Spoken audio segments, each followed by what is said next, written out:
tá bom. A informatização está muito avançada. É bom, é uma tecnologia que eu acho que funciona para a pessoa. Funciona muito bem. Mas, na verdade, não é que a maioria está sem internet, ou sem vídeo, ou sem realidades virtuais. A maioria está sem comida. A maioria está sem habitação. A maioria está sem saúde.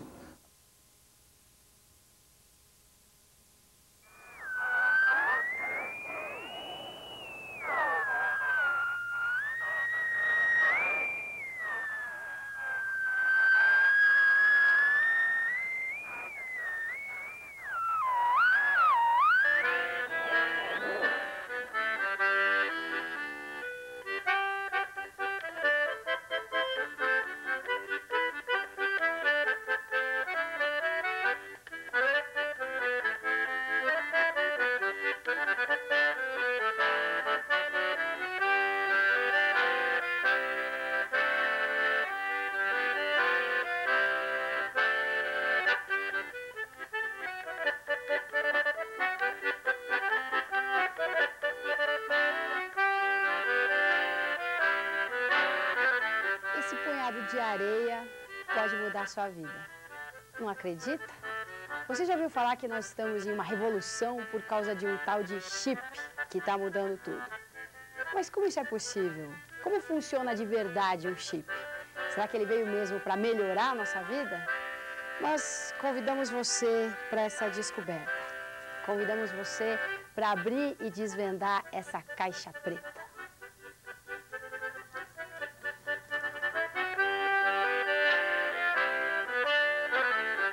Não precisa nem dizer que o chip faz parte da vida de todo mundo. E já que você passa uma boa parte da sua vida cercada por eles, acho que está na hora de saber como funcionam.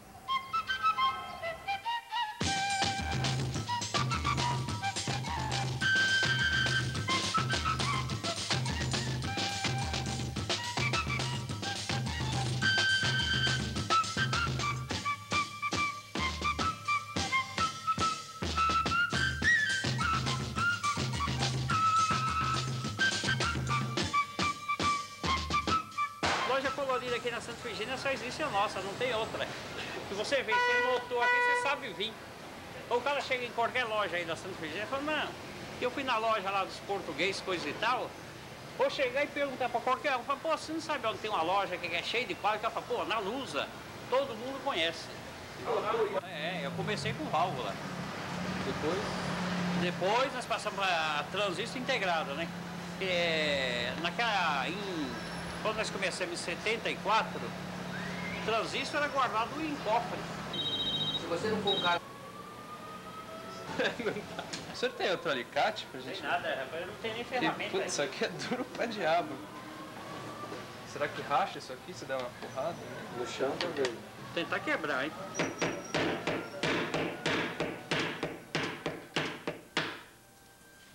Como que um negócio desse faz tanta coisa, né? Você vê, rapaz. E ninguém imagina, né? Você olha dentro, não tem nada. Você sabe o que é isso aqui? Isso aqui é um processador, sabe o que ele faz? Vertical ou horizontal, faz todas as funções. Em uma TV ele faz tudo.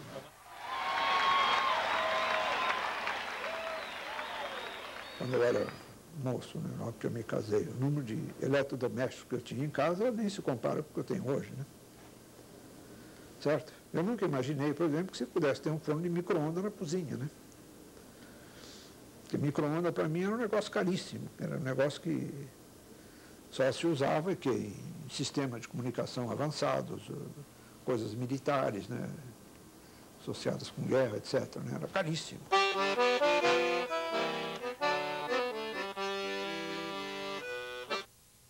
Well, they're going to get smaller, cheaper, faster, but smaller could mean really small. We're just getting to the point where you can swallow a chip, implant a chip, put it under your skin, sprinkle it on your food, rub it on like suntan lotion. Those kinds of things are not impossible technologically. We just don't know how to do them yet. Para entender o que são os chips, a gente tem de lembrar de uma outra grande invenção, a válvula. As invenções existem para resolver problemas, e o dos engenheiros na época era ouvir rádio.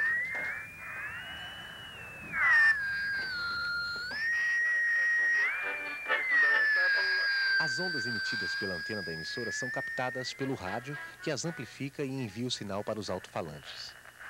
Mas como isso funciona? O que amplifica o sinal?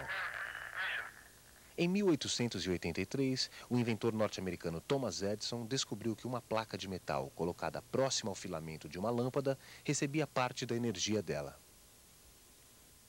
Algumas décadas depois, os cientistas perceberam que colocando uma grade metálica entre a lâmpada e a placa, poderiam controlar o fluxo de energia como uma torneira controla o fluxo de água. Estava inventada a válvula triodo. A grade era ligada à antena do rádio e a válvula amplificava o sinal recebido. Assim funcionavam aqueles grandes rádios dos nossos avós. A Telefunken alemã começou a vender aqui, fabricar aqui, a vender aqui televisores com projeto alemão. Mas era uma coisa horrível, não? Projeto complicadíssimo, não vendia nada, né? Aí dois engenheiros do ITA, um deles até professor aqui agora, foram trabalhar na Telefunken e resolveram fazer um projeto de uma TV. Os alemães não acreditaram. Levaram os dois para a Alemanha com o projeto, ficaram 6 meses testando o projeto. Finalmente a Telefunken alemã aprovou o projeto. Eles fizeram aqui, foi um sucesso de vendas. Quer dizer, o televisor alemão não vendia nada, né? O brasileiro, adaptado aqui às condições brasileiras, vendeu horrores. Eu mesmo tive um desses televisores em casa há algum tempo, né?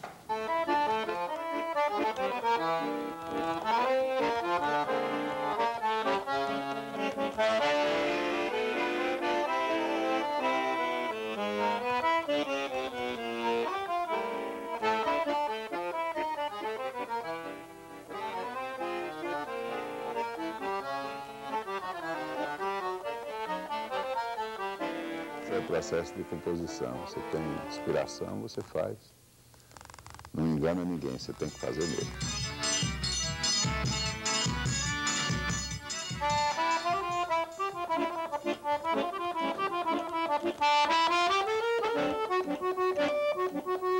Vai mudando o baixo também.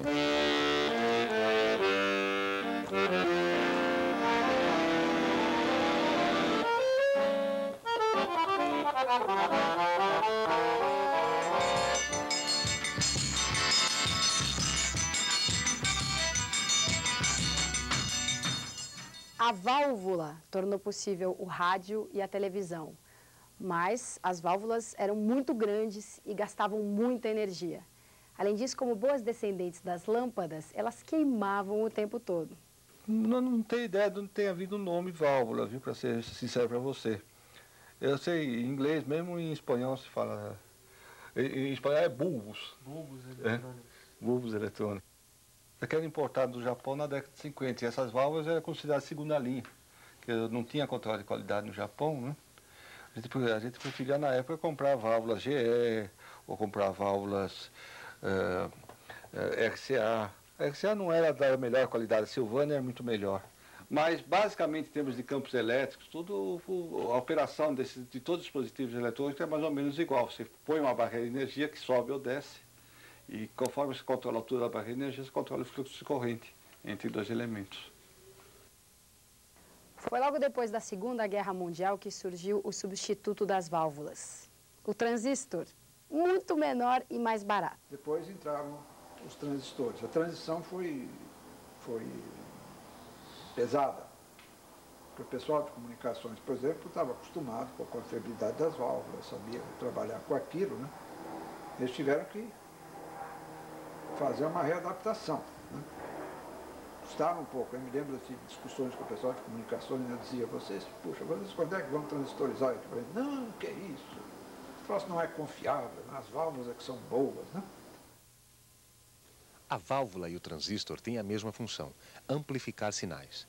Em vez do filamento, da placa e da grade da válvula, o transistor usa 3 camadas de silício. Os elétrons fluem de uma camada para a outra e esse fluxo é controlado pela camada intermediária. Vamos dizer assim, muito resumidamente, né? Uma válvula termoiônica, né, é um dispositivo físico clássico. O transistor já se aproxima mais de um dispositivo quântico. Então, a teoria é mais complicada, né? O essencial dos dois tipos de dispositivos é que se consegue com eles uma amplificação. Um sinal fraquinho, né, é transformado num sinal mais forte. Basicamente é isso. Já vimos como funcionam a válvula e o transistor. Mas o que isso tudo tem a ver com o chip da câmera de vídeo que está me gravando agora? Bom, se ela fosse fabricada com válvulas, seria do tamanho de um ônibus. Se fosse feita com transistores, seria do tamanho de uma geladeira. Os engenheiros logo perceberam que era necessário reduzir o tamanho dos componentes. A ideia foi integrá-los em uma única lâmina de silício conectados por finíssimas trilhas de metal. Com essa miniaturização foi possível colocar milhões de componentes em um único dispositivo. Nascia então o circuito integrado ou microchip.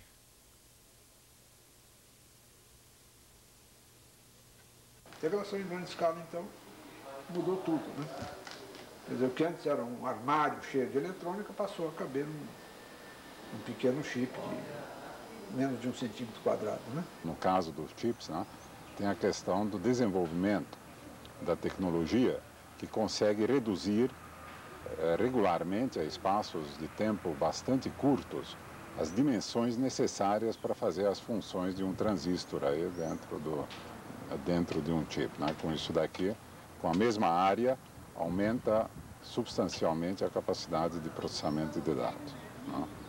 E esse processo exponencial é o que leva finalmente aí a gente perceber consequências dentro de toda a sociedade, consequências transformadoras muito fortes dentro de toda a sociedade. Então tá, vimos que um chip é um conjunto de muitos transistores miniaturizados numa lâmina de silício. Mas como eles foram parar lá? Como se faz essa mágica de colocar milhões de pecinhas em uma outra como essa? Para entender melhor isso, vamos comer um pastel. Muito obrigada. A fabricação de um pastel começa numa peça de queijo de boa qualidade. A fabricação de um chip começa com um tarugo de silício de alta pureza. A gente corta uma fatia do queijo. Ele é cortado em pequenas lâminas, normalmente bem finas. Salpica um pouco de orégano para dar gosto. Nós colocamos várias camadas sobre ela para fazer o componente eletrônico, que está aqui. Só que você define os componentes por um processo quase igual a um processo de marketing fotográfico, de ampliação de um negativo. Então você pega como se fosse um negativo fotográfico, projeta a luz e gera o componente que você quer fazer. Fecha e faz assim para selar. Ele é cortado em pedaços pequenos, colocado sobre esse suporte, um suporte metálico, e por fim ele é colocado numa caixinha plástica, onde você tem um chip propriamente dito.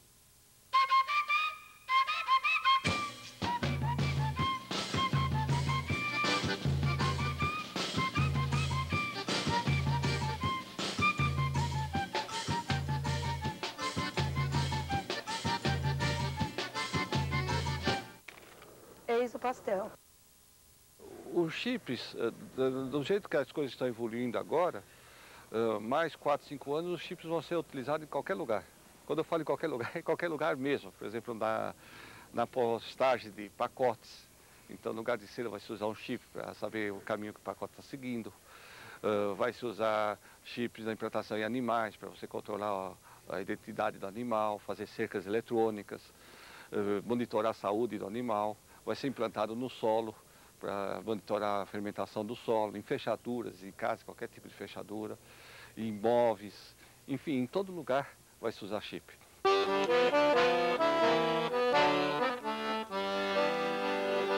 Dei uma carreira num cabra que mexeu com a maroquinha, começou na Mata Grande e acabou na Lagoinha. Corri mais de 7 léguas, carregado com meu vinha, pois trazia na cabeça um balai cheio de galinha.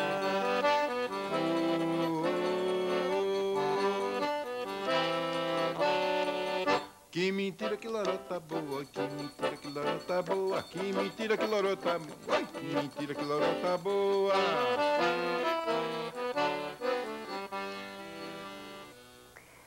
Você sabia que os chips e os acordeões têm muito em comum?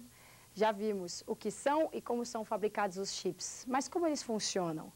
Da mesma forma que os botões do acordeão controlam o fluxo de ar dentro do instrumento, e esse fluxo produz música, os transistores que existem dentro do chip controlam o fluxo de impulsos elétricos. E esse fluxo é depois traduzido para a linguagem humana. Mas qual é a linguagem dos chips? É o chamado sistema binário, onde tudo, absolutamente tudo, é representado na forma de zeros e uns, ou seja, desligado ou ligado. Cada letra corresponde a um conjunto de zeros e uns, os chamados bits. A letra A, por exemplo, é representada dessa forma. A letra B ficaria assim. A palavra abacate ficaria desse jeito.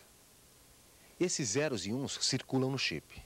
Os transistores são como sinais de trânsito que controlam o fluxo de informações. Então você pega um televisor, por exemplo, o microchip de um televisor, ele recebe um sinal que chega da antena, transforma esse sinal, essa informação e apresenta numa tela para que as pessoas vejam. Então o microchip, acima de tudo, ele provoca essa transformação. E ele transforma a informação e processa e manipula essa informação de acordo com regras que são definidas por uma programação que está dentro dele. Mas qual é a lógica por trás desse fluxo desenfreado de bits? Como esses faróis de trânsito aparentemente desconexos podem processar informações e tomar decisões? Antes de explicar isso, vamos almoçar? Só que isso exige uma série de decisões. Se a comida for barata e aceitar ticket, eu vou comer aqui. Se não, eu só como aqui se a sobremesa for boa. Como ficaria essa decisão programada em um chip? Vamos lembrar que os transistores são como faróis de trânsito. Se a comida for barata e aceitar ticket, eu vou comer aqui. Se não, eu só como aqui se a sobremesa for boa. Vamos complicar? Se a garçonete for simpática e tiver mesa na calçada, mas se o sorvete não estiver derretido e tiver cafezinho incluso, o gerente vai chamar a polícia. Mas se eu achar um cabelo na comida, então não pagarei a conta. Se eu não pagar a conta e tiver um bom pessoal, o gerente vai chamar a polícia. Se eu tiver curso superior, vou parar numa cela especial. Se eu tiver um bom advogado e bons argumentos, se eu tiver curso superior, vou parar numa cela especial. Se for um grande negócio, posso comprar aquele restaurante. E então mandar cuidar melhor da higiene para não ter cabelos na comida. Se a higiene for boa, vai ter muitos clientes. Com o ganho de escala, dá para fazer a comida barata. Se for barata, dá para aceitar ticket. Daí vem mais gente e dá para comprar sobremesa boa. Entende como os chips são capazes de tomar decisões complicadas com base em operações muito simples? É assim que funcionam todos os aparelhos eletrônicos, inclusive um que está transformando as relações econômicas e sociais, mudando a comunicação, a educação, o trabalho e o entretenimento. O computador.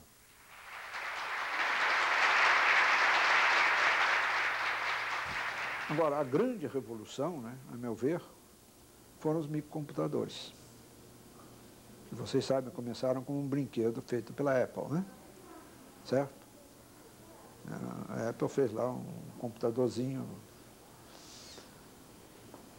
de brincadeira, praticamente. Mas a coisa pegou, né?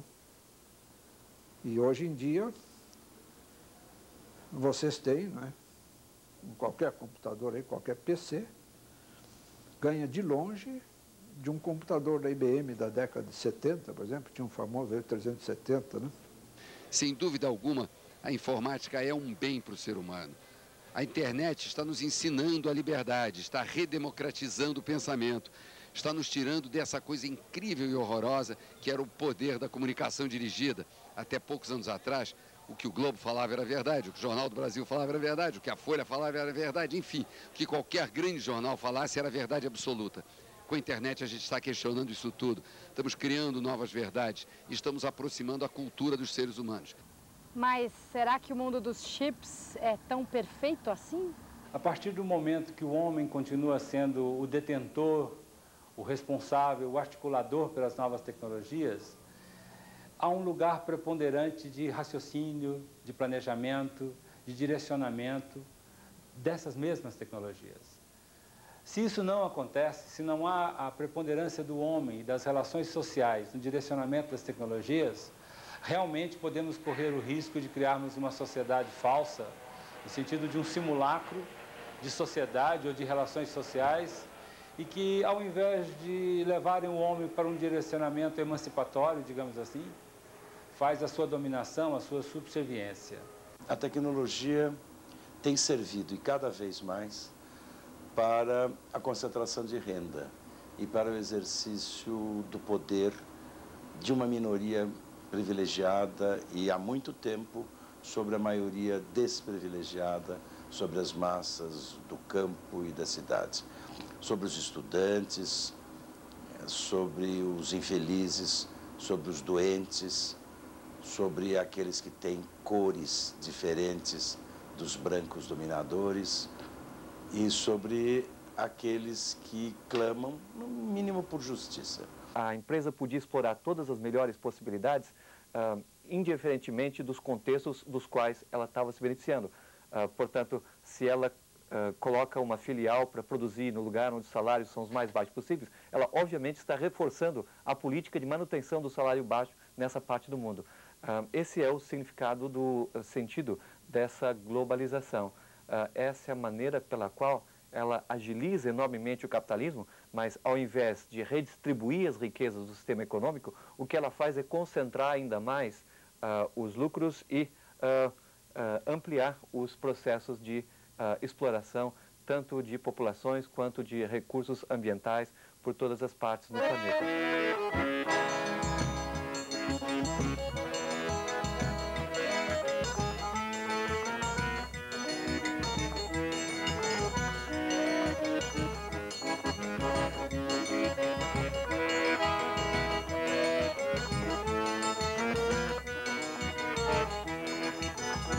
Quando você foi embora, meu coração doeu. Meu passarinho na gaiola tá sofrendo com saudade de você. Quando você foi embora. Você deve estar se perguntando o que forró e microchip estão fazendo na mesma história. Boa pergunta. No forró, o casal tem de seguir o ritmo da música, dançando em sincronia e executando alguns passos pré-determinados. Um chip também executa algumas operações pré-determinadas e também deve funcionar em sincronia com um ritmo próprio. É o chamado clock, que é um relógio interno. A cada batida do clock, o chip executa uma operação. Hoje em dia é comum os chips executarem centenas de milhões de operações por segundo. Eu tinha fugido da gaiola. Meu coração doeu demais quando ele foi embora. Meu passarinho voou. Meu coração doeu, doeu, doeu. Meu passarinho voou. Meu coração doeu, doeu. Ele está em toda parte e não pode ser visto. Alterou praticamente todos os aspectos da nossa vida e muita gente nem sabe que ele existe. Revolucionou as comunicações, o entretenimento, a educação, a medicina e é quase invisível. Estamos a todo momento cercados por ele e nem nos damos conta.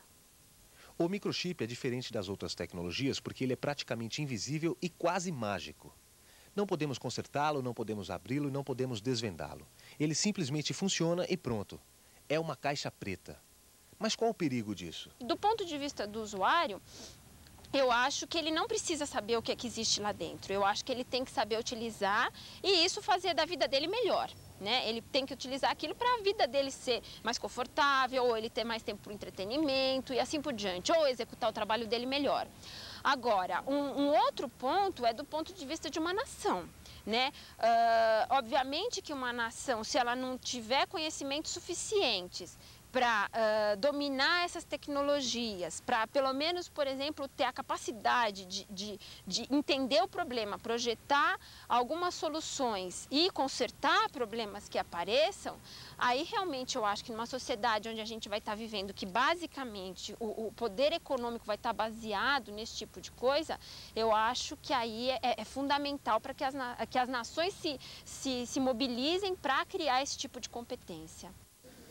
Evidentemente, tem esse aspecto, né? Você fica aprisionado na tecnologia, né? Mas, por outro lado, você vê que, em média, eu diria que elas melhoraram a vida, né? O ponto a favor de uma tecnologia que nos coloca em contato, é que realmente nós podemos adicionar às pessoas com quem nós temos contato outras tantas que seria tão difícil, né? Você viajar, pegar trens, aviões e coisas que tais. Se essa realidade vai substituir a anterior, eu não sei. O que eu sei é que todo o passo na direção da tecnologia facilitar o acesso à informação e ao contato é bem-vindo. Toda vez que a tecnologia tenta substituir a dimensão do contato humano naquilo que ele tem de insubstituível, essa tecnologia se torna perversa e patológica. Tecnologia e informação são elementos que antecedem uma outra conotação muito importante, que é a de poder. Eu acredito que numa sociedade desigual como a que vivemos, sobretudo no caso brasileiro, corre-se realmente o risco crescente de que as tecnologias sejam instrumentos de poder de segmentos de classe e não necessariamente um componente que ajude a inserção das pessoas dentro da sociedade. Obviamente que isso vai aumentar a diferença entre as pessoas numa sociedade. Tá? As pessoas que estão conectadas hoje, que estão vivendo isso, que têm essa capacidade crítica de entender o problema, de formular soluções e de participar dessa inteligência coletiva, certamente são poucas no mundo, né? Porque se não for acompanhando a evolução, você fica parado no tempo. A gente tem que estar sempre acompanhando o andamento das coisas. E o que o senhor vende aí? Acessório de celular e CD de computador. E o senhor tem celular? Não. E computador? Também não. São mais de 30 lojas vendendo pelo menor preço aparelhos nacionais e importados. Tem aparelho da Sharp, tem Panasonic, tem Motorola, tem Sharp, Toshiba, São milhares de aparelhos nacionais e importados com preços especiais no Shopping Intercontinental.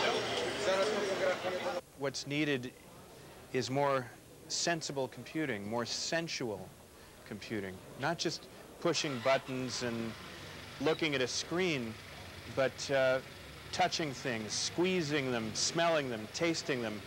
Those are such important aspects of the way we exist as people. They're completely foreign to the way computers currently work, and that's got to change. Por outro lado, há um impacto também do ponto de vista das pessoas e o modo pelo qual essas tecnologias acabam, sobretudo, estimulando um desinvestimento do contato ou do convívio social, o modo pelo qual elas possibilitam que as pessoas se internalizem, se encapsulem dentro de suas casas e, em particular, que saiam do contexto urbano, podendo manter-se através de recursos eletrônicos em contato com todas as partes dinâmicas da economia, sem necessariamente ter que conviver com o restante da sociedade. Agora, o que vai ser valorizado vai ser o trabalho humano. Então, tudo que for automático, bonitinho, muito regular, vai ter pouco valor. O que for feito pelo homem, ser artístico, ter aquela imperfeição humana, é uma coisa que vai ser valorizada. Mas, na verdade, não é que a maioria está sem internet, ou sem vídeo, ou sem realidades virtuais. A maioria está sem comida. A maioria está sem habitação. A maioria está sem saúde. A maioria está sem justiça. A maioria não tem pão. A maioria não tem um mínimo de dignidade que lhe é roubado, que lhe é extraído de maneira torpe, cada vez mais, com o uso de toda essa tecnologia, ou apesar de toda essa tecnologia. E nós somos miseráveis. 2/3 da humanidade são miseráveis. Não tem o que comer. Gente que ganha $20, $30 por mês. Puxa, é o fim da picada, não? É preciso que eu continue? Nós devemos à tecnologia, os computadores, os celulares, a internet, o conforto e a promessa de vida saudável. São grandes avanços que em poucos anos mudaram o mundo.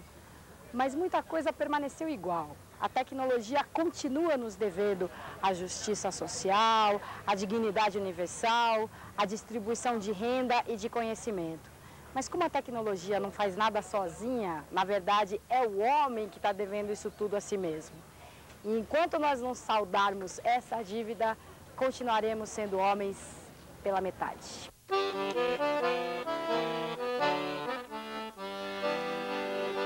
Dei uma carreira num cabra que mexeu com a maroquinha, começou na Mata Grande e acabou na Lagoinha. Corri mais de 7 léguas, carregado com meu vinha, pois trazia na cabeça um balai cheio de galinha.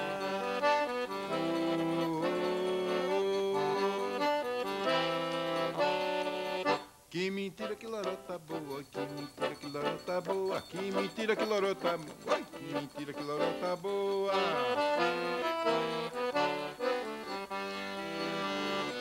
Certa noite muito escura, tirei de brincadeira, espalhei 16 chumbos com a minha tiradeira. No momentinho passando, 15 patos no terreiro, que caíram fulminador, que tiro mais certeiro.